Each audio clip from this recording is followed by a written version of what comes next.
Hey, if you have a Ford cruise control and it's not working, there's a switch on the end of your master cylinder and you want to take and see if there's any continuity to it.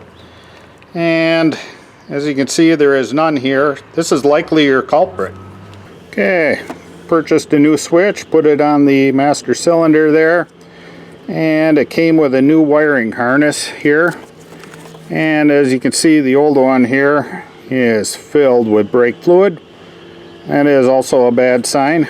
And I'm going to go ahead and show you this one has continuity in it, and then when you step on the brake pedal it breaks the continuity, and that's what turns your cruise off.